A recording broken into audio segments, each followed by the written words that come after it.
这种天尊之间的信任，让林九内心也都出现了些许波动。他没多说，只是向着白小纯点了点头。随着药效的散开，他的速度猛然爆发。白小纯也立刻感受到了丹药融化后其内蕴含的霸道之力，全身好似要爆炸一般，火热无比的瞬间，他的速度也刹那超越极限。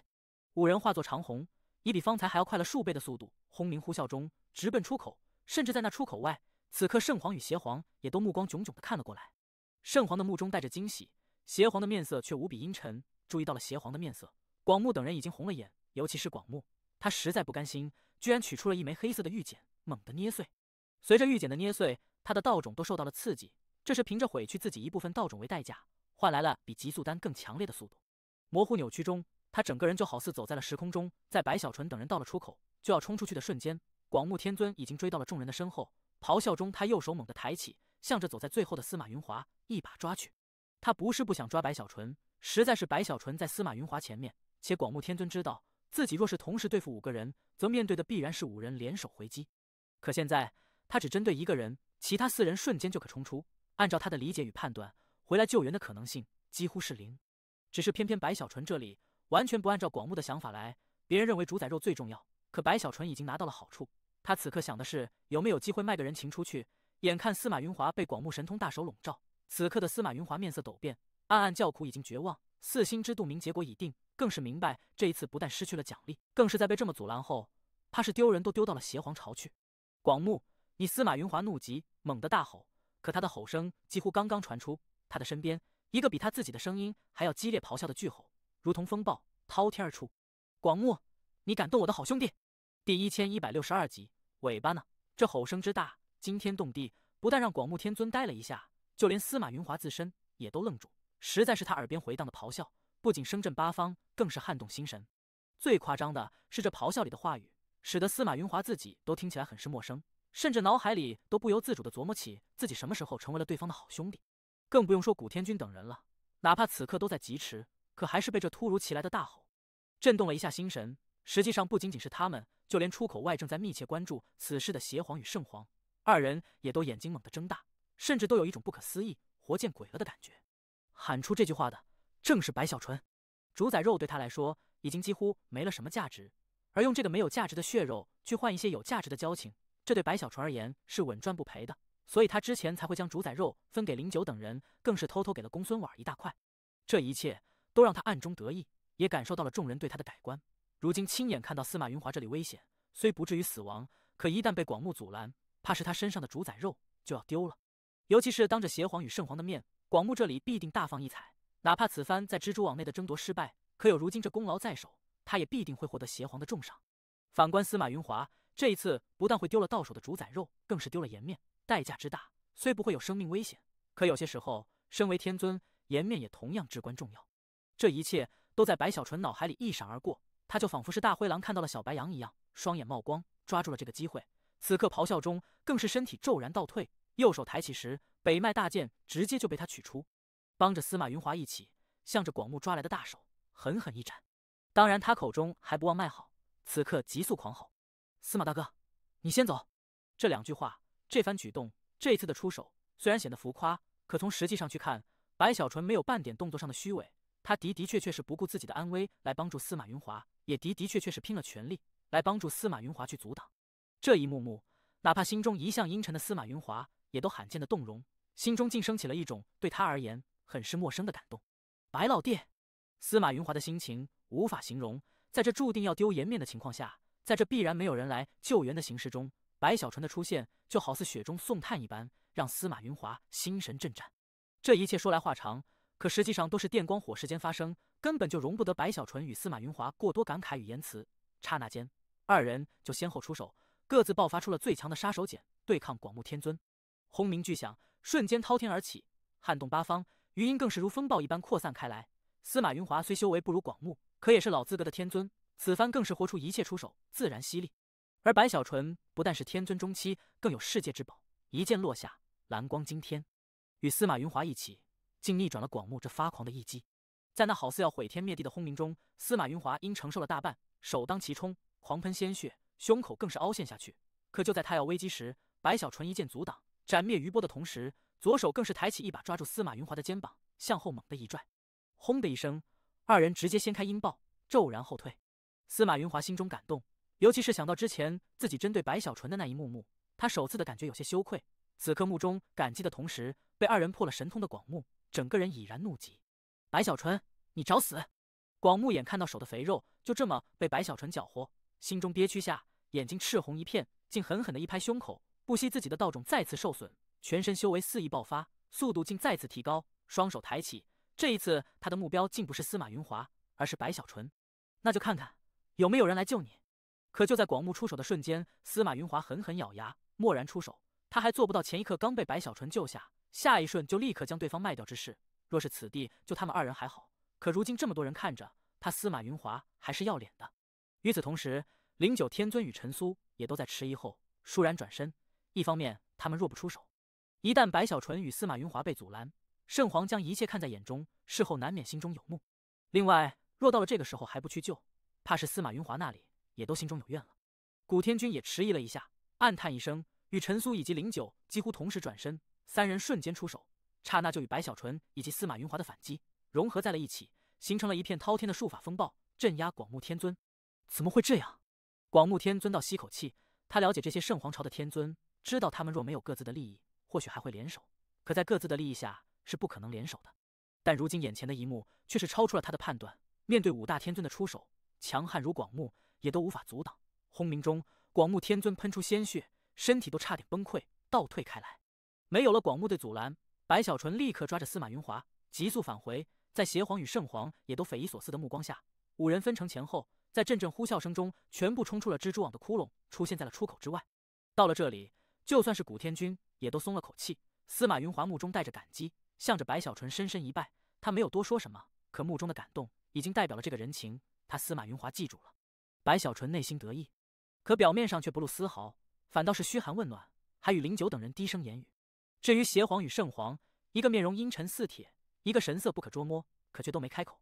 不多时，窟窿内的广目天尊也捂着胸口，面色晦暗到了极致，从其内走了出来，随后则是一样伤势极重的适龄上人与猿妖子等人。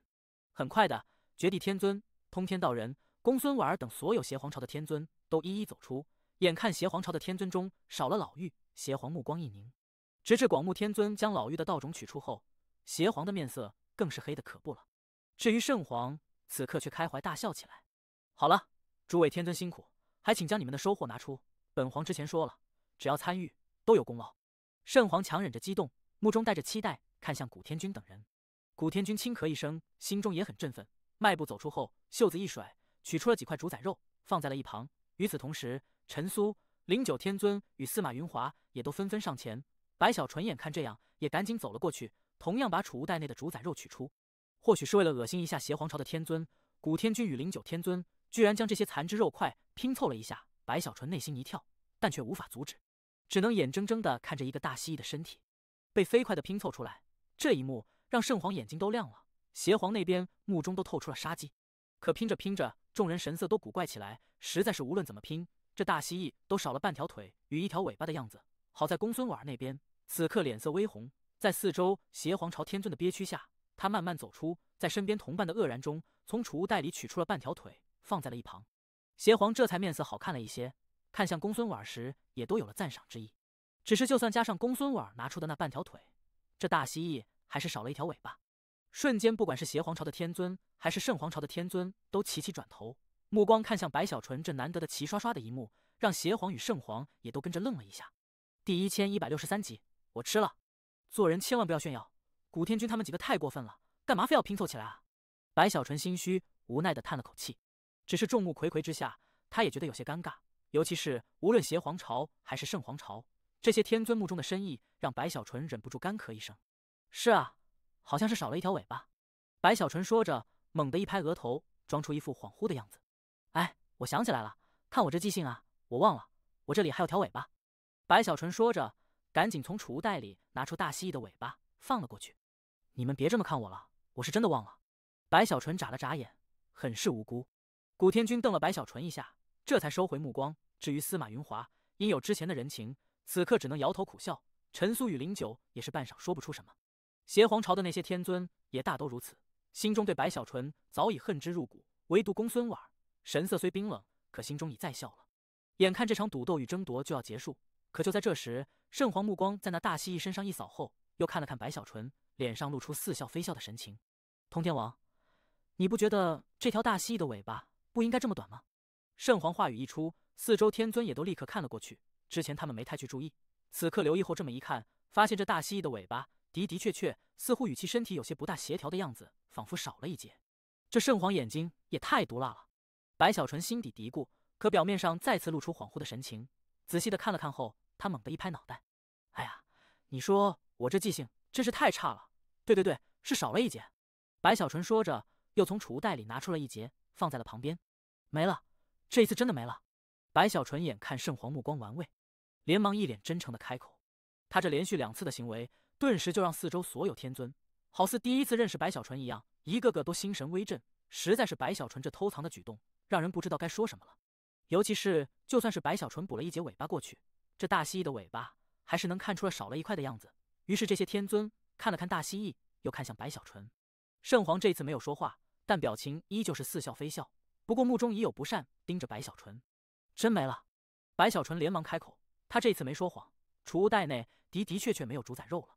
在白小纯开口时，邪皇那边眼看如此一幕，嘴角露出一抹轻蔑之意，右手突然抬起，掐诀一指，顿时一道黑光从其手中蓦然飞出，直奔大蜥蜴的那些碎肉。这黑光似具备某种奇异之力，竟在融入大蜥蜴的身体后，这大蜥蜴所有的碎肉猛地蠕动起来，瞬间竟彼此融合在了一起，化作了一只好似浑然天成的大蜥蜴。只不过在融合之后，其尾巴的位置却明显的露出少了一块的模样，这要比方才看起来还要清晰明了。瞬间，所有天尊、2大太古都看向白小纯。白小纯心底发毛，内心叫苦的同时，也想起了这少去的一块，是给了气灵。此刻被这么对峙，白小纯心虚。可他一想，自己冒着生死危险帮助圣皇弄到这么多主宰血肉，就算是少了一块，想必也说不出什么。与其掖着藏着，不如大大方放。白小纯想到这里，深吸口气后，果断开口：“吃了，这少去的一块被我吃了。”白小纯眼不眨一下，声音回荡在四方：“这主宰血肉毕竟是好东西，我抢到手后也想研究研究，可没成功，于是就吃了一块，想看看有没有什么效果。可惜这玩意太难吃，一点效果也没有。”白小纯一摆手，心底暗道：这太古太小气了，多大点事啊，不就是少了一块吗？随着白小纯话语传出，听到他这么痛快的承认，四周天尊纷纷目光闪动，实在是白小纯这个说法很是圆满。毕竟他们天尊为太古争夺主宰肉，吃一块也的确没什么大不了。若是白小纯继续隐藏，他们或许还有其他心思。可如今白小纯如此坦白，就算是圣皇也都无法继续追究，可却狠狠地瞪了一眼：这家伙怎么没吃死，居然敢吃主宰肉！圣皇心底嘀咕了几句，没再理会白小纯，而是与邪皇看了看后，二人传音一番。这一次圣皇占据主动，邪皇那边不得不吃了个暗亏。不过二人有约在先，此刻哪怕邪皇输了，也依旧取走了2层多的血肉。临走前，他冷冷地看了眼白小纯，袖子一甩，当先离去。广目天尊等人也都如此，他们心底对白小纯已经是恨之入骨，纷纷带着杀机飞走。只有公孙婉这里看向白小纯时，目中多了一丝微不可察的流彩。主宰分身之事至此算是告一段落，包括白小纯在内的所有天尊都立下大功，被圣皇赏赐了天尊丹。随着众人的离去，白小纯也趁着如今北部数州都空旷的阶段，将北麦大剑中的子民取出，不但恢复了云海州，更是借助这个千载难逢的机会，大范围的扩张，在几个月的时间就一鼓作气的将北部5个州全部拿下。速度之快，动作之迅猛，就算是邪皇那边也都无法阻止。毕竟这一次对于邪皇朝而言，一个天尊的陨落，不说元气大伤，可也动了根骨。尤其是白小纯如今势头正足，除非派广目来坐镇，否则的话，其他人来了这里，怕是也对白小纯无可奈何。最重要的是，如今的第2仙域北部几乎都成为了尘埃，所有人都差不多死绝了。这样的区域对于邪皇朝而言已经没有了意义。同样的烦恼也在圣皇心中升起。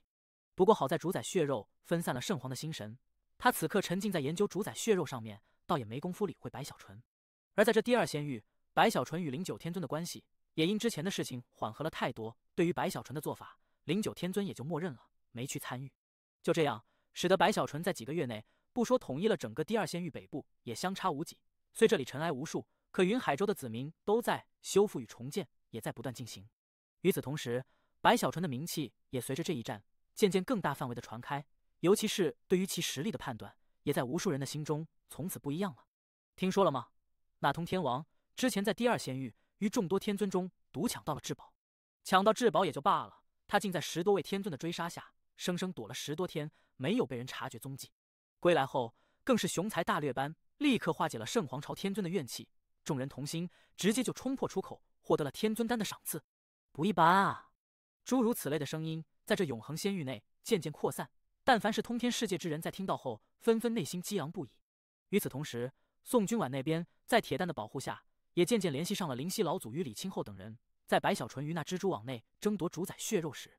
他们也终于相聚在了一起。一切都似乎向着好的方向前行时，在云海州的白小纯忽然的接到了一封从圣皇城内传来的圣旨。第1164集，圣皇朝大使。圣旨的内容只有一句话：任命白小纯以通天王的身份，成为圣皇朝在邪皇城的驻扎大使。准确的说，从这圣旨到手的那一刻，他在第二仙域的北部之王身份虽还是被保留，可却无形的消去。作为大使前往邪皇城，两大皇朝都各有大使在对方的皇城内。一般来说，大使这个职位都是老资格的半神担任，可也有一些例外的时候需天尊担任。之前在邪皇朝的大使正是司马云华，只不过平日里他去往邪皇城的时间不多，一半都留在圣皇城内。可如今随着司马云华之前与广目天尊一战中的伤势，不管他是否愿意，都被圣皇借这个机会将其职务卸下，放在了白小纯这里。实际上这正是圣皇始终准备的一个念头。自从云海州崛起后，对于圣皇而言，这云海州就是一个宝地，而白小纯的存在让他很是头痛。偏偏白小纯的身份又特殊，想要在所有通天世界修士的心中树立起大义的圣皇，不允许身上背负一些骂名与污点，那么自然而然的将白小纯调走，送去邪皇朝借刀杀人也好，让白小纯短暂离开也罢，都完全符合圣皇的想法。尤其是这一次白小纯立下了功劳，更是与其他几个天尊有了一定程度上的私交，这就让圣皇警惕的同时下定了决心。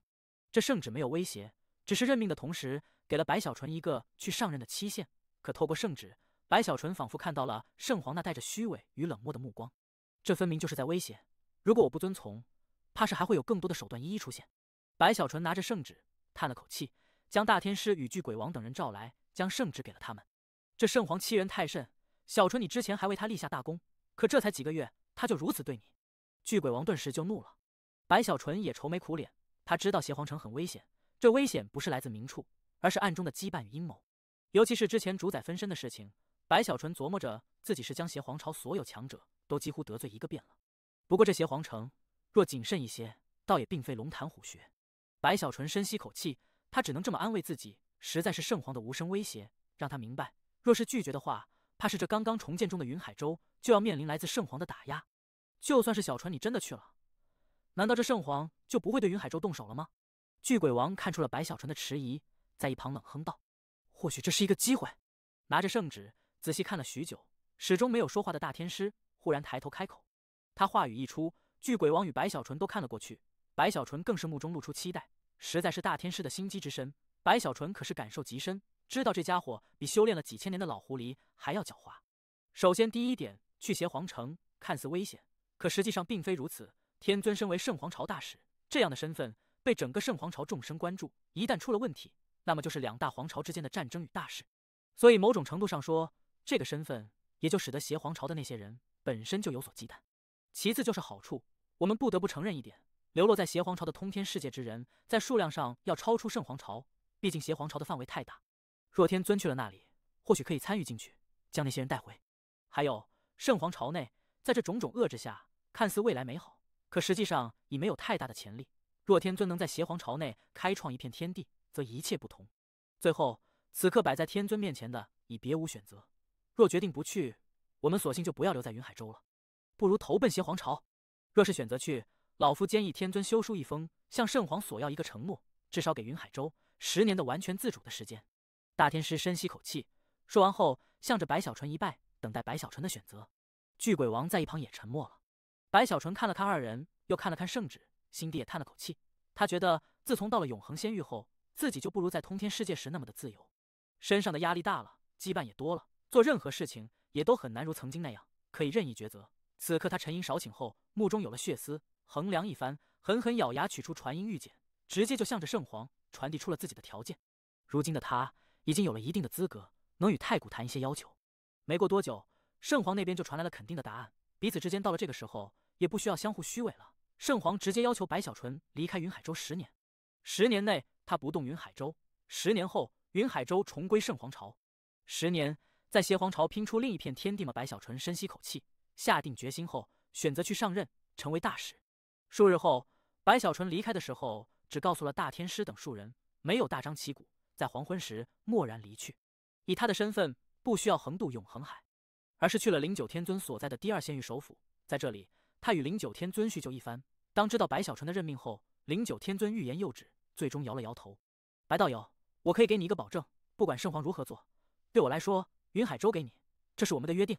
灵九与圣皇之间已有一些间隙，此刻对于圣皇的任命更有一些不满。对他来说，白小纯在第二仙域的这段时间，除了一开始二人有矛盾外，其他的时候都相安无事，且2个天尊都在一个仙域，这也使得第二仙域有了极强的震慑力。对于灵九天尊的保证，白小纯心中感动。拜谢后，走上这第二仙域首府的传送阵，随着阵法的开启，随着轰鸣之声的回荡，当白小纯的身影消失，再次出现时，已不是在圣皇朝的领土内，在了邪皇朝第二仙域，也就是邪皇城所在仙域的皇城之外。邪皇城的四周有5座高耸的天山，这5座天山上每一座都有阵法，连通5大仙域的同时，也使得整个永恒仙域在邪皇朝中变得不再是那么的浩瀚磅礴。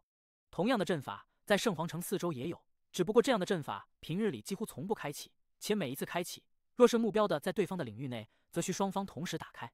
才可传送。白小纯此番成为大使的任命，也第一时间传递到了邪皇朝中，这才使得他能通过传送阵到来。此刻出现时，白小纯看到的就是在这阵法四周10多个身为白小纯副手的圣皇朝修士，这些人中半神有2位，其他都是天人。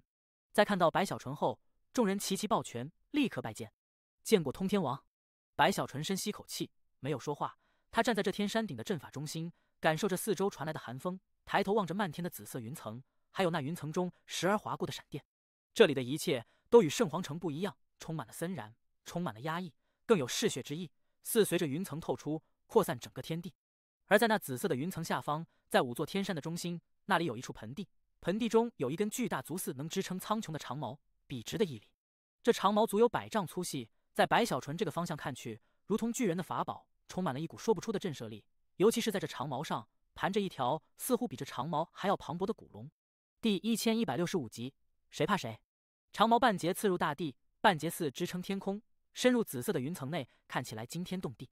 至于盘在长矛上的古龙，更是狰狞无比，哪怕只剩下了骨头，也都充满了强烈的煞气。一段段连在一起的骸骨，并非紧贴着长矛，而是悬出不少，这就更显其气势。只是远远的看一眼，就算白小纯身为天尊，也都感觉凶悍之意扑面而来。而整个邪皇朝就是建立在这巨大的古龙的骨头上，密密麻麻的建筑盘绕而上，直至在那龙头的位置，赫然就是邪皇城的皇宫所在。这皇宫在高空，四周弥漫紫色的云层，更有大量闪电时而划过，气势惊天动地的同时，也有一股明显与圣皇城不一样的疯狂，使得每一个看到此城之人都能清晰感受。几乎就在白小纯看向皇宫的瞬间，那皇宫内有一抹强悍的神识猛地散开，这神识蕴含了霸道，更有一股似乎从本质上就超越了一切天尊的意志。白小纯双目一痛，呼吸微微急促，眯起双眼，慢慢收回目光。他立刻就明白，刚才那意志正是邪皇。这就是邪皇城。白小纯心神震动，站在天上阵法中，目光落在了阵法外，跪在那里拜见的10多个修士身上。在这10多人的身后，有2个邪皇城的半神，客气地站在那里，可目中伸出的高高在上之意很是强烈。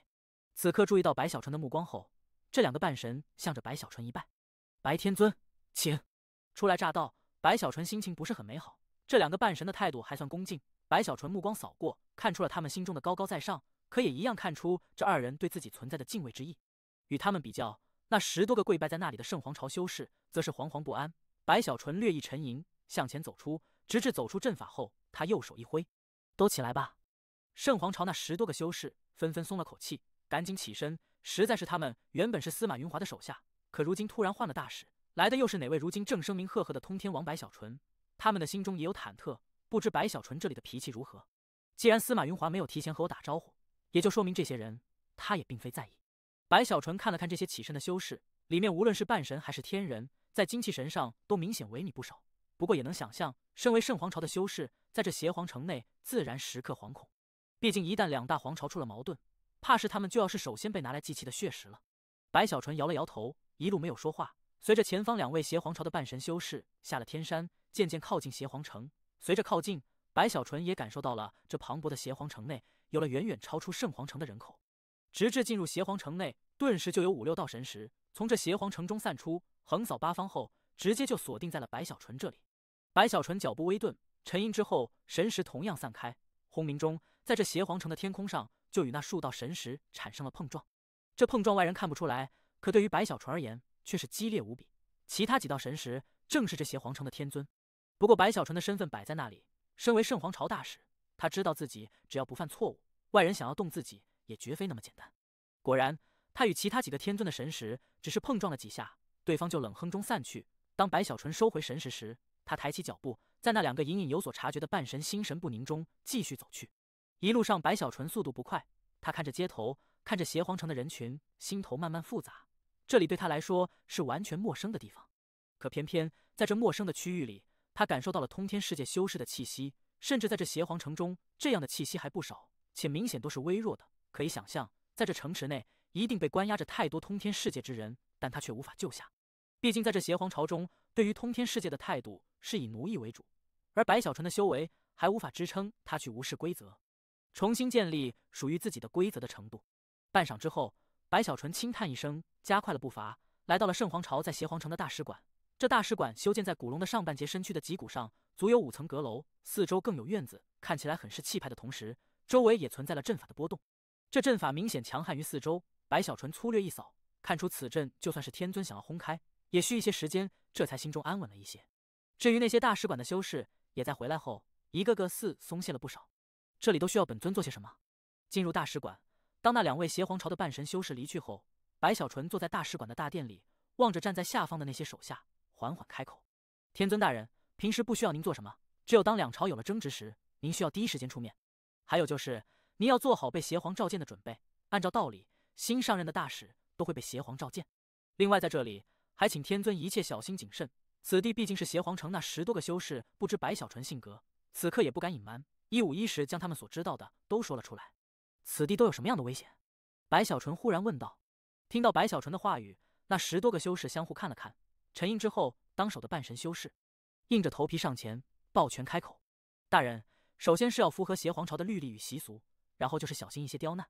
这修士说的隐晦，可白小纯目光一闪，已经明悟。又与众人交谈了片刻，知道了很多事情后，白小纯让这10多人离去，独自坐在大殿内，眯起双眼，怕是难免会有一些针对我的刁难。白小纯揉了揉额头，他觉得如果自己修为足够，也就可以不用为这些事情发愁了。不对啊！白小纯正发愁时，忽然一拍脑袋，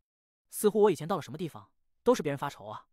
按照我以往的经历，似乎每一次我到了新的地方，刚开始都是局面一般，可慢慢的不知怎么的，就会出现逆转。白小纯想到这里，顿时觉得自己之前想歪了。一想到那么多次的敲锣打鼓，白小纯眨了眨眼，心里忽然安慰了不少。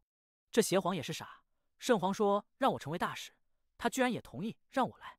要知道，曾经有不少人说过，若给我足够的条件，我能把这个世界都崩了的。白小纯干咳一声，给自己壮胆般的喃喃低语。这么一想，他心头的压抑也都消散了大半，反倒是觉得邪皇挺可怜的。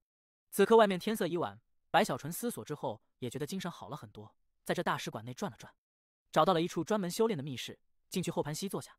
还是先去残扇看看，关卡还是要继续啊。若能早一天到100关，收获的奖品也能让我修炼更快。白小纯想到这里，闭上双眼时，身体模糊消散，出现时移在了熟悉的残扇上。先是向着四周喊了几句，观察一番，确定那小气灵似乎沉睡后，白小纯赶紧飞速直奔关卡。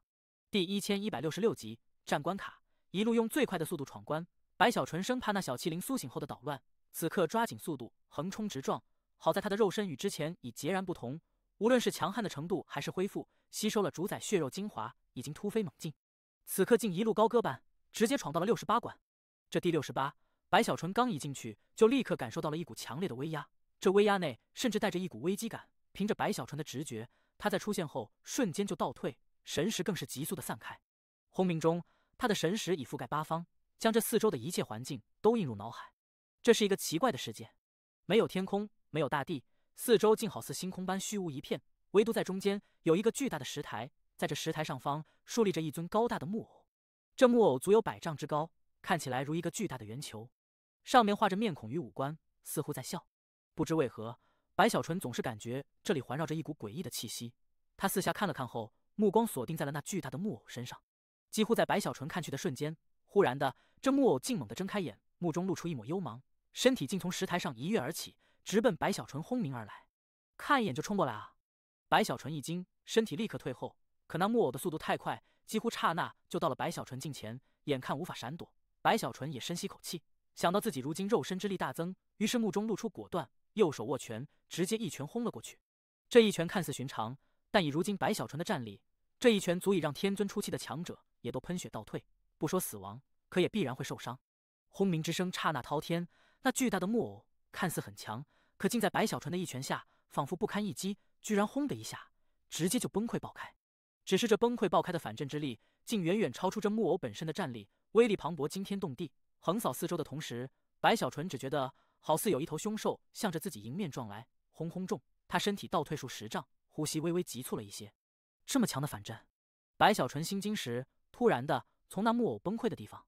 居然有一股比之前更强的气息轰然爆发。在这爆发下，白小纯顿时看到那木偶虽崩溃，可爆开的只是其外表，在其内部竟赫然还有一具略小的木偶。这木偶的气息比之前要强太多，此刻蓦然冲出，直奔白小纯而来，看其气势，似对于闯关者不失败绝不罢休的样子。白小纯眉头微皱，身体一晃，这一次他不退反进，在与那木偶临近的刹那，依旧是一拳，只不过这一拳落下后，他身体没有半点迟疑，猛地后退。可他的退后虽快，但这木偶的反震却是更快。这木偶依旧是不堪一击，可其崩溃的反震刹那间就覆盖八方，轰鸣中，强悍如白小纯也都体内气血翻滚。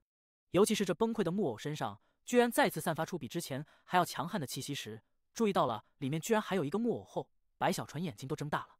有完没完了呀？白小纯心头一惊，此刻也意识到了要度过这一关，就必须要将这个木偶彻底打爆，使得里面一层层的木偶全部都碎裂才可。这一关太诡异了，若是气灵在的话，则我必然危险啊！白小纯想到这里，心头一惊，神识猛地散开四周，试图寻找。应该是没苏醒，不过按照时间去判断，那气灵怕是苏醒在即。白小纯如今对于这残善的权限已经不小，能初步的推演气灵的存在。此刻他心底焦急，知道不能耽误，要么就是现在立刻离去，甘愿失败；要么就是一鼓作气，用最快的时间轰杀此关。如果换了白小纯在云海州的时候，他或许会选择前者，可如今在这邪皇城内，白小纯知道身处危机之中，能早一步闯关获得奖励，自己的修为也能精进一些，同时早一些闯过所有关卡，成为这残善真正的主人，也对白小纯在邪皇城站稳脚跟有很大的帮助。最起码在白小纯的期待中，他是希望拥有了这残善后，自己具备能与太古一战的资格，哪怕只是勉强一战，也都足以。你妹妹的，我再试一试，不行就撤。白小纯赌性不大，此刻咬牙中，身体轰的一声直奔木偶飞去。刹那间，双方碰触到了一起，轰鸣中，这木偶再次崩溃，可反震之力比之前更强。白小纯低吼中也不去浪费时间避开了，他也明白，想要避开这反震难度太大，这一关考验的就是这种反震之力的伤害程度。随着嘴角溢出鲜血，白小纯不死卷的恢复之力全面展开，伤势刹那恢复的同时，他眼睛微红，向着崩溃中的木偶再次杀去。几乎在白小纯杀去的刹那，随着木偶碎片的四散，一尊再小了一些的木偶又一次出现，就这样周而复始。白小纯一连轰出10拳，每一拳都可崩溃木偶，可每一次崩溃后的反震随着越来越强悍，到了最后，白小纯哪怕有不死卷的恢复，也都快要承受不住了。以我的恢复力，怕是就算天尊后期在这里，也最多就承受到这种程度了。这一关难道需要天尊大圆满才能过？白小纯不相信仅仅是68关就有如此难度。此刻再次轰拳时，随着木偶崩溃，随着反震让他喷出鲜血，终于得安崩溃的木偶内再次出现的新木偶，明显与之前不一样。这赫然是一具只有巴掌大小通体金色的木偶，在出现后，一股天尊中期的气息滔天爆发，速度之快更是超乎想象，刹那消失，出现时赫然在了白小纯的胸口，甚至还没等白小纯反应过来，他的身体就轰的一声被直接轰出数百丈外。白小纯口中喷出鲜血，刚刚站稳，身体就再次被金光轰击，一连数次后，白小纯彻底暴怒了。欺人太甚！白小纯眼睛赤红，这种明明与自己一样修为，可自身却只能挨打，只因速度不如对方的事情，他还是首次遇到。此刻眼看金光再闪，白小纯忽然深吸口气，他的全身皮肤竟在这一刹那直接成为了血色，更有血雾从其体内扩散出来，一瞬间，白小纯的身影竟好似成为了雾气的一部分。杀！雾气内露出白小纯带着森冷的双眼，传出了似乎带着血腥味的声音：“神杀之法，骤然降临！”轰鸣中，那金光在靠近血雾的一瞬，雾气猛地散开，速度之快，首次让那金光直接扑空。眨眼的功夫，在这片世界里，血光与金光蓦然交错，彼此在这速度上已经都爆发到了极致一般。轰轰之声不断的回荡中，终于那金光一顿之后，被血雾瞬间包围。轰轰之声在雾气内回荡的同时，一股超越之前太多的反震之力也随之疯狂的爆开。随着巨响惊天动地，这血雾也都在这反震中彻底溃散，环绕在了四周虚无内，直至过去了10多息的时间。当此地一切都平静后，这些雾气才缓缓的重新凝聚在一起，露出了面色煞白的白小纯的身影。刚一出现，白小纯就啊的一声，鲜血狂喷，呼吸急促中身体模糊，离开了这68关。这一关他虽成功闯过，可伤势之重，让白小纯明白之后的关卡，怕是每一关都将艰难无比。第1167集重逢。休息许久，白小纯才恢复了大半。想起这第78关的难度，白小纯也心中有些叹息，能感受到越来越难了。好在这一次没遇到那个小气灵，否则的话，怕是就真的要绝了一切希望。以后更要谨慎啊，要和那小气灵斗智斗勇，绝不能给他机会。白小纯感慨中没敢继续闯下去，而是选择了回归。白小纯离去不久，残扇上气灵苏醒，在醒来后，当他发现白小纯居然闯到了近80关时，小气灵顿时就抓狂了。他知道当初树叶的那一关，他为了让白小纯失败，付出了极大的代价，使得后面的关卡难度减少。只是这减少也只是相对而言，在他的判断里，就算是再减少了难度，白小纯也不至于这么快就闯到这里才对。不行，我要重新调整一下。该死的，大不了老子把最终极的第100关抽空了，也要阻止这该死的白小纯。气灵有些疯狂，他很担心，这么下去，就算是那终极的100关，也会被白小纯用各种自己想不到的办法去度过。此刻索性抽空第100关，换来前面关卡的难度恢复。与此同时，重新回到了邪皇城的大使馆后，白小纯从密室内睁开眼，低头一拍储物袋，取出了一个蓝色的单瓶。这单瓶内没有丹药，而是药液，一共9滴。这正是第78关的奖励，每一滴都堪比仙丹，甚至某种程度上有所超越，正适合天尊中期使用。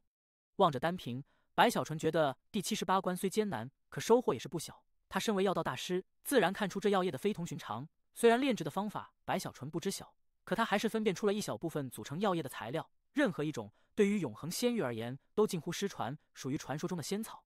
只有玲珑角这一位天才地宝是永恒仙域所拥有的，不过价格之高，白小纯之前在圣皇城时曾看到过，那价格哪怕老资格的天尊想要拿下，也都会心痛许久。值了！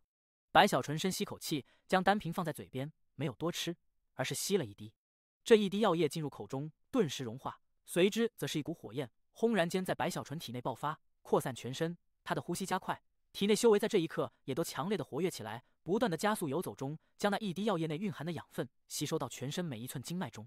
随着白小纯的修炼，时间慢慢流逝，因推演出气灵苏醒，白小纯在这段日子放弃了进入残扇闯关，每天都沉浸在修行中，争取让自己的修为慢慢提高。实际上那9滴药液的作用还要超出白小纯的想象，当他将9滴药液都吸收后，修为竟增进了不少，虽距离天尊后期还有一些距离，也已不再是刚入天尊中期时的样子了。这还是白小纯没有服用天尊丹，这天尊丹他已炼灵，准备在最后突破时服用，增加突破的几率。这种进步若是被人知晓，必定骇然，觉得不可思议。毕竟永恒仙域的天尊只有12个，这里面除了白小纯外，其他等人都是依靠岁月与各种造化才可让自身修为提高，只有白小纯这里才能做到提高的如此神速。毕竟他所拥有的可是曾经的一位惊天动地的主宰所创造出的传承之宝，拥有此宝才使得白小纯的修炼突飞猛进，几乎没有停止的时候。就在白小纯想要继续修炼时，这一天有一位故人来访，故人正是张大胖。实际上白小纯在来到邪皇城后，就曾向麾下之人打听过张大胖，知道张大胖在邪皇城内地位很是不同，只是近期外出还没有回来。如今2个月过去，张大胖在回来后知晓了白小纯的到来，他激动中第一时间就来到了大使馆。当白小纯得到消息，急匆匆地从密室走出，到了大殿时，看到的正是一个身体修长的男子的背影。这个背影白小纯有些陌生，可当此人似有所察，缓缓转过身看向白小纯时，白小纯身体猛地一震，瞬间上前一把抱住眼前这虽沧桑不少，可从轮廓以及五官去看，却分明是张大胖的男子。大师兄！张大胖一样激动，身体颤抖，在被白小纯抱住后，他也用力地抱住白小纯。小纯，二人情绪都有激动，此刻相互望着，往昔的记忆一幕幕控制不住地浮现在脑海里。从灵犀宗的火灶房，再到逆河宗，乃至星空道极宗，直至最后那艘鬼母的战舟上，从此二人间隔一个世界。小纯，我以为我再也见不到你们了。小纯，你还记得当初在通天海上，我和你说的，我做了一个梦吗？真的如同做梦一样。我前几年始终觉得这一切都是一场梦啊！我生活的世界居然是一个巨人的身体。我当时不相信，直至我听说了通天世界的崩溃。张大胖哭了，他有太多的话想要说，可这些年却很难去说。对他而言，白小纯不仅仅是自己的师弟，更是自己的好兄弟。听着张大胖的话语，白小纯心底波动，回忆曾经，尤其是火灶房内的一切。再看如今多年后的重逢，他心中也满是唏嘘，更有追忆。许久，白小纯与张大胖坐在一起，二人分别多年，此刻有太多的话要说。而这大使馆内，白小纯又是地位最高，自然有麾下送来酒水后，开启了大使馆的阵法，使得此地隔绝一切神识波动。我没想到，那一次去鬼州，居然从此离别。我随着鬼州到了这里后，看着陌生的天地，看着陌生的城池，看着陌生的人们。小纯，你不知道啊，我当时是多么的无助。张大胖拿起酒壶喝下一大口，苦涩的开口。白小纯沉默，同样拿起酒壶喝下后，深吸口气。大师兄，你离开的早，没有看到后面的事情。逆河宗没了，蛮荒没了，一切都没了。我的弟子号也没了，守灵人没了，整个世界都没了。白小纯说着说着，声音也都悲凉起来。死了很多人，很多人啊，这一切都是因为通天道人。白小纯狠狠握住拳头，苦涩中，一旁的张大胖也情绪低落。时间流逝，很快到了深夜，他们说了一夜，说起曾经，说起所有，泪水也流过，唏嘘也有过，笑声一样也时而传出。在那哭笑中，在那感慨中，在那回忆里，仿佛回到了曾经的岁月，仿佛回到了火灶房内那段没有烦恼、没有忧愁的时光中。那个时候的张大胖意气风发，那个时候的白小纯同样得意盎然，梦想有一天自己可以长生。而如今岁月流逝下，他们已经不再是当初的少年郎，他们已经长大了，他们的肩膀上也都不知不觉里多了很多的责任与重担。我知道通天世界崩溃后就开始暗中寻找，可我人微言轻，虽是第一批出现在这永恒仙域，又因炼灵在这邪皇朝内获得了一些重用与地位，可还是有心无力。小纯，我甚至连离开去找你都做不到，除非我能飞到圣皇朝，否则的话，一切传送阵我都无法使用。张大胖苦涩开口，可说到这里时，他的目中忽然露出一抹激动与振奋。不过小纯，我虽被限制太多，可我还是帮助了很多通天世界之人，尤其是我找到了灵犀老祖，找到了李庆后师叔，找到了很多当初逆河宗的弟子。张大胖这句话一说出，白小纯身体狂震，猛地抬头，一把抓住张大胖的手臂，甚至身体都控制不住的颤抖，呼吸急促强烈无比。你找到了我李叔，还有灵犀老祖，还有逆河宗我们的同门，他们在哪里？白小纯生怕自己听错了，要知道他这些年在圣皇城也曾发动全力去寻找，可却一无所获。而如今张大胖一开口，对他而言就好似喜雷轰鸣。找到了，可我不敢和他们见面，我怕他们的行踪暴露。不过我知道他们现在很安全，就在这片仙域上。张大胖知道白小纯的情绪波动的厉害，没有隐瞒，赶紧将自己所知道的一切都告诉了白小纯。没见到吗？那也好，只要安全，只要活着那就好，那就好。白小纯努力平复着呼吸，慢慢松开了抓着张大胖的手，眼前浮现出李清后那严厉中藏着慈爱的目光，他的眼眶湿润了。李叔，第1168集绝密。许久之后，当白小纯这里恢复了一些时，张大胖拿起酒壶喝下一大口，欲言又止，看了看白小纯，忽然低声开口：小纯，我发现了一个秘密，不知该不该说。白小纯一愣，看向张大胖，一眼就看出了张大胖目中深处藏着的一抹惊疑之意，似他要说的这个秘密在他的心底埋藏了一段时间，且关乎极大。若是换了其他人如此，白小纯必然会认为是故弄玄虚，可张大胖这里则不然。如今以白小纯的修为，他之前在张大胖到来时就察觉到了张大胖的体内，他的念似乎与其他人不大一样，其念力旺盛的程度虽只是元婴修士，可竟比半神强者还要强烈，仅次于天尊。这样的情况换作在通天世界的白小纯，他一方面看不出来，另一方面就算是看出了，也不知道是什么缘故。可如今的白小纯不但是天尊，更是对于这个世界的了解也已不少。他很清楚张大胖具备一种特殊的体质，似乎这个体质的核心就与念有关，某种程度上说其是念力的蠢儿也都相差不多。这与张大胖在很多年前开始琢磨以念炼灵时有极大的关系，直至现在可以说张大胖在念上已经是仅次于天尊的存在。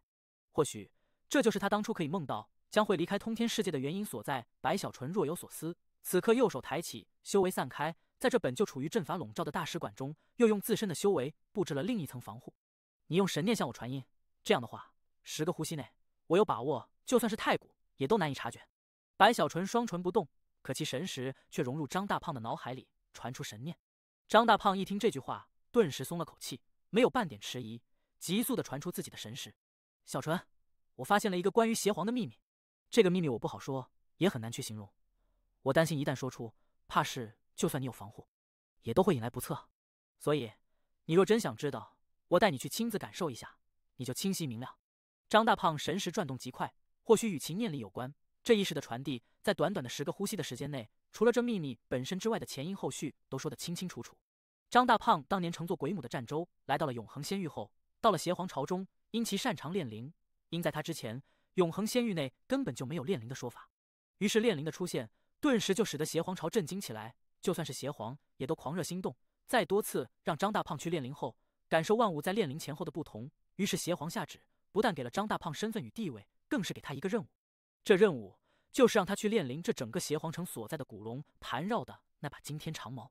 也正是因此，使得张大胖在邪皇朝内极为特殊，名气也慢慢传开。只不过张大胖知道自己的水平，也明白炼制其他物品也就罢了，去炼灵这长矛，一旦失败的话，他担心这长矛能否承受反噬。若是能承受还好，可一旦承受不住的话，长矛崩塌，摆在他面前的就只有死路一条。所以张大胖有所保留。之前邪皇下旨时，他曾告知邪皇，以他的能力，最多只能炼灵5次，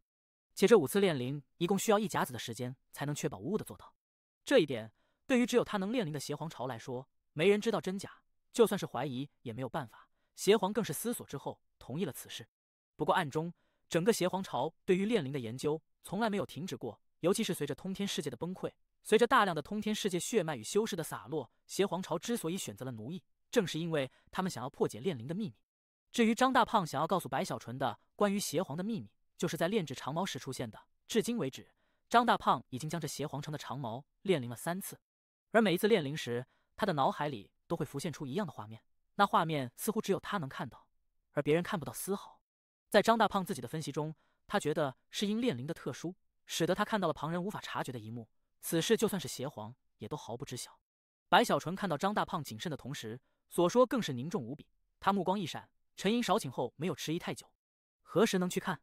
白小纯立刻问道。现在就可。张大胖深吸口气，这个秘密压在他心底很久了，他始终不敢去相信，也不敢去多想。可他明白，这个秘密所代表的意义之大，绝对是这永恒仙域最惊天动地之事。所以他在看到白小纯的第一时间，就选择了说出。他心底也担心，一旦有一天自己出了意外，这个秘密或许就要从此埋葬在岁月里。尤其是他能感受到，随着自己3次炼灵，那长矛传递在自己脑海的画面也都越来越模糊，怕是最多再有1、2次，这画面就会永远的消失了。那个时候，就算有人再给长矛炼灵，也都无法看到画面了。张大胖想到这里，没有迟疑，立刻起身。白小纯也知道此事非同寻常，隐藏气息与张大胖消失在了大使馆内，出现时已在了邪皇城外。张大胖对于邪皇朝极为熟悉，带着白小纯很快的就顺着一些小路，来到了位于盆地地底深处的一处宫殿内。此地所在的位置，好似地层的一处间隙，并非全部中空，只是在靠近毛身的地方，上下有了空旷。这宫殿正是邪皇给予张大胖的一处府邸，在这里更方便他去给长矛炼灵。在这宫殿外，能清晰的看到那长矛深深刺入大地的毛身，在这里露出了一截，那里清晰的浮现了3道银纹，这显然是张大胖之前成功的3次。到了此地，张大胖没有说话，一指前方的毛身。白小纯没有迟疑，这若是换了其他人，如此诡异的安排必定会让他怀疑。可眼下白小纯身体一晃，直接就到了毛身前。随着靠近，一股凶悍的气息从这毛身上扩散开来，似乎此毛曾杀戮太多，以至于只是露出了一截在白小纯的眼前，都让他全身汗毛耸立，仿佛现身沙场。好在此毛明显被封印过，这气息虽强，可只要修为到了元婴以上，就能勉强承受得住，否则的话，怕是邪皇城也无法建立在那盘绕此毛的古龙身上。需要炼灵吗？白小纯深吸口气，他对于炼灵虽使用的办法与其他人不同，可归根结底也都是炼灵。若是高阶的话，白小纯需要归文锅，可若只是炼灵第4次，他不需要归文锅也可以尝试。而且因他的炼灵来自蛮荒，所以再把控上更准确，只要不是炼灵过于深入，那么随时可以停止。此刻右手抬起一挥，顿时一团4色火出现，被白小纯慢慢的按在了面前的长矛上。几乎在白小纯的手与这个长矛碰触的刹那，在那多色火融入其中的瞬间，白小纯忽然面色蓦然一变，他的脑海里居然传来一声凄厉的嘶吼：“我不甘心，我愧对先祖啊！”在这嘶吼回荡中，他的脑海在这一瞬浮现出了一幕惊人的画面。那画面里，赫然是邪皇，只不过并非一位，而是2尊邪皇。这2人正在进行一场生死激战，画面模糊又很快，如同闪电般一晃而过。白小纯只看到这2个邪皇，一人战死，吼声是从那战死的邪皇口中传出，他更是死在了这把长矛的穿透中，其尸体随着长矛的穿透，直接就形神俱灭，消散得干干净净。第1169集，黄子燕。白小纯睁大了眼，心神更是因脑海浮现的画面掀起了前所未有的滔天大浪。实在是这件事之重大，已经超出了白小纯之前的想象。哪怕他方才也有一些心理准备，知道能让张大胖紧张到如此程度，必然是一件大事。可他还是没想到，居然是这样。邪皇居然有2个，那2个一模一样的邪皇，自然有真有假。而死亡前的嘶吼传递出的愧对先祖之言，哪怕没有证据，哪怕不知道是发生在多少岁月之前，可白小纯的直觉告诉自己，那死去的才是真正的邪皇。就在这白小纯心神被强烈震动时，他脑海的画面逐渐的模糊，仿佛是这长矛最后的一丝念想，在被张大胖感受了3次，白小纯感受了1次后，成为了飞灰，彻彻底底的消散开来。哪怕日后再次炼灵，这长矛也都再无法浮现出这样的画面了。白小纯呼吸凝重，随着脑海画面的消失，他也好似从那震惊中苏醒，下意识的抬起手，可他的内心依旧是大浪翻腾，没有去在意这长矛的炼灵。此刻随着手抬起，顿时炼灵被终止，一团4色火从方才白小纯所按的地方浮现出来，消散在了天地间。长矛依旧屹立，一动不动。只有站在一旁的白小纯，此刻脑海混乱，心神无法平静丝毫。张大胖所不明白的，关于为何这长矛在炼灵时会出现如此画面的事情，在白小纯看来，一眼就知道真相。邪皇毕竟是太古，超越天尊一个境界，其念的强悍程度更是无法想象。如果说天尊已经是站在了山巅一般的存在，那么太古就是在山巅之上的云层中。尤其是那动辄就可覆盖整个仙域的念力，足以一念之间让乾坤色变，风云倒卷，令众生心头掀起狂雷。哪怕因一些白小纯不知道的原因，这死前的邪皇无法将真相告诉世人，哪怕他已经魂飞魄散，可他死亡前的意识依旧还是融入到了这把将其斩杀的长矛中。这种意识因太过细微缥缈，以至于杀死真正邪皇之人自身都没有察觉到，至于外人更是感受不到丝毫。而炼灵在某种程度上相当于是重塑长矛，使其产生一种不可思议的奇异变化，也正是因此，才使得这段当年留下的意识浮现在了炼灵之人的脑海里，也使得这段被埋葬在岁月中的不为人知的隐秘，在这一刻被白小纯知晓。许久之后，白小纯才勉强的让自己心神平静一些。可随着平静，他不禁在心中升起了一个让他觉得可怕的疑问：如果死去的是真正的邪皇，那么现在的邪皇他到底是谁？还有这段岁月是发生在什么时候？为何邪皇死亡这样的大事，居然邪皇朝内无人察觉？白小纯沉默中抬头看向始终不说话的张大胖，看到的是张大胖眼中的迷茫与紧张。这一刻，他对于张大胖理解更多，也明白了张大胖之前的谨慎是的确是有必要的。这种事如果让如今的邪皇知道了，其后果之严重，无人可以承受。许久之后，白小纯选择了离开，他甚至都不敢在张大胖这里过多停留。此事的敏感牵动的可不仅仅是他与张大胖2人，甚至可以引动整个永恒仙域的一次崩溃。回到了大使馆后，天色稍晚了一些，白小纯的脑海里依旧还在回现之前所看到的一幕，直至大使馆内他麾下的2位半神强者拜见，才让白小纯深吸口气，将一切思绪重新埋在心底。大殿内，那2位半神对白小纯这里恭恭敬敬，其中一人上前送出了一份请柬：“大人，您闭关的这段时间，邪皇朝大皇子多次送来请柬，今天张大师来拜见，或许是有人看到大皇子再次派人送来请柬，邀请大人参加今夜在皇子府准备的晚宴。”2人低声开口，将白小纯闭关这段时间的事情一一说出。白小纯看了看请柬，眉头微微皱起。实际上，自从他成为了大使后，就一直闭关，谢绝了一切邀请者。可这大皇子今天又送来请柬，显然是如自己麾下这个半神所说，是知道了张大胖来拜见之事。若自己这里还是拒绝，怕是会引起很多不必要的麻烦。也罢，来这邪皇城也有一段日子，这大皇子去看看也好。沉思片刻，白小纯心中已有决断，右手一挥，将那请柬拿在手中。既然大皇子再三邀请，你们2个就与我一起过去吧。白小纯说完，起身向外走去。那2个半神不敢不从，连忙趁势跟随在白小纯身后。3人出了大使馆后，那2位半神引路，很快的在天空已有明月时，他们来到了邪皇城靠近龙头的区域，此地行人渐少，尤其是此刻夜色中，一股说不出的肃然之意隐隐环绕四周。而白小纯身为天尊，他的一举一动自然都被人注意，尤其是这一次外出，他没有半点掩饰踪迹，皇子府的人也自然察觉。此刻还没等白小纯靠近皇子府，立刻就从远处那很是奢华的府邸内飞出数十人，这数十人修为最弱的都是天人，半神更有5位之多。众人呼啸而来，直奔白小纯。靠近后，一个个都立刻抱拳，拜见白大使。白大使请，皇子殿下已等您多时。如此规格，虽算不上隆重，可也足够看出这位大皇子似乎对白小纯这里很是客气的样子。尤其是白小纯目光一扫，已看到在远处的皇子府外同样有7、8人，而站在最前方的是一个中年男子。这男子身上竟穿着龙袍，只不过与邪皇比较，少了一些霸气，少了一些威慑，可其样子与邪皇却有7分相似。一目扫过，白小纯心中已知晓此人就是邪皇朝的大皇子。微微点头后，白小纯当先走去，就在他距离皇子府差不多100丈时，与那大皇子彼此目光已然凝聚中，这大皇子忽然大笑起来：“白大使，小王已邀请你多次，方才还在想，若是你这一次还不来的话，说不定小王明日就要亲自去拜访一下了。”大皇子话语中也上前几步，白小纯目光微闪，这大皇子在他眼里明显比邪皇稚嫩很多，远没有邪皇的阴冷与骨子里的霸道，想要学习圣皇的虚伪，又没有学到精髓，这是直接就给了我一个下马威。怨我之前没来，这小皇子算个鸟啊！白小纯内心哼了一声，他对邪皇朝都没什么好印象，不过这种虚与委蛇的事情，白小纯还是很擅长的。此刻想都没想，直接笑着开口：“怎么能让大皇子亲自拜访？实在是白某来了后，修为遇到了一些瓶颈，这才急于修行，让大皇子久等了。”白小纯微微一笑，他修为远比大皇子高，此刻笑声不大，可走来时身上无意中显露出的气势依旧能压制四方，哪怕大皇子之前的看似客套的霸道，也都随着白小纯的走来无形化解。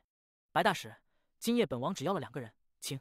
大皇子目光闪烁，脸上笑容更盛，微微抱拳，与白小纯一起向着府邸走去。白小纯对于这种事情很是擅长，此刻一样面露笑意，与大皇子共同走去。一路上谈笑风生，无论是气质以及气势都丝毫不弱，甚至若非大皇子的身份，他都明显落入下乘，使得他们身后跟随的众人也都对白小纯这里更为恭敬。第1170集，大皇子请自重。大皇子的府邸极为奢华，远远看去如同小皇宫一般。此刻进去后，能看到众多假山，更有小溪流水，尤其是那种仙灵的气息极为浓郁，在这里只是呼吸一下，就能使得全身修为滋养不少。即便白小纯身为天尊，此刻进入大皇子府邸后，也都略感惊奇。